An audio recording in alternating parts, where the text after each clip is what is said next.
So then, if we didn't recommend to customize main flows and subflows, what's our recommendation? Our recommendation is always that possible, try to customize with hook flows. What is hook flow and what's the difference between the two other type of flows? Well, what it is,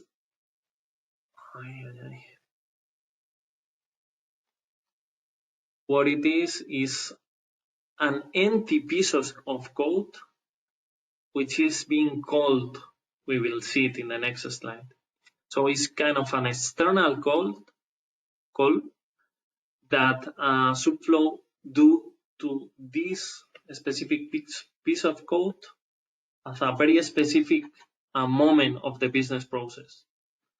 And this code is empty. So for example, when we are performing the packing flow, there is an external call to, after we finish a logistic unit, there is a call to this hook flow, which is just an empty script where we can build or we can fulfill with the logic that we want to. We'll see an example now. And what is that used for? Mainly to add additional information or add additional steps, additional actions in the business logic. How can we find the workflows? They are in the same tab, but the execution type is hook flow. Business examples. What can we do with hook flows? For example, we have already published some examples in the Boyum community in articles, and 4 or 5 of them are coming next. But the ones that were already published is an example about set up the put away destination location, or we are doing a move. Or for example, you know that the auto shipping is not working for pick list that has a source document of a transfer request. So with a hook flow, we are able to fix this. We are picking and shipping pick lists that are coming from a transfer request. With adding some code to the hook flow, we can auto ship them also. But I will go for a more specific example that maybe is gonna make more clear how can hook flows help us in customization. And also the relation between main flows, which is, as we have seen, specific actions that we can perform in the scanner. In this case, what we see in the screen is the main touch flow. So we will see only production and packing options on this mobile client, on this FAT client. When the user click any of the options, what will run is the subflow, which is containing all the business logic of the button which has been pressed.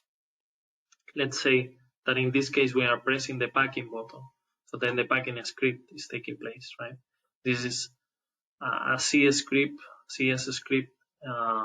which is containing all the logic of the business. And while we are running this logic, at certain points, for example, after a logistic unit is packed, the body of the subflow is calling this empty piece of this script, which is empty, which is called hook flow. And there we can build any logic, any additional information that we may require from the flow, or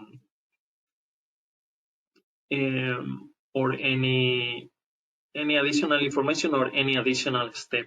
As for example, we have said that we are doing packing, that we have already finished a logistic unit. Let's say that this logistic unit is containing these 3 items, which dimensions are stored in the item master data. So we could use the hook flow to build a calculation about what could be the box suggested to pack these 3 items together, right? The calculation can be done inside the hook flow, taking in account any information that we have in the database, and the end result could be, for example, a suggestion of use this 20 per 10 per 15 centimeters box.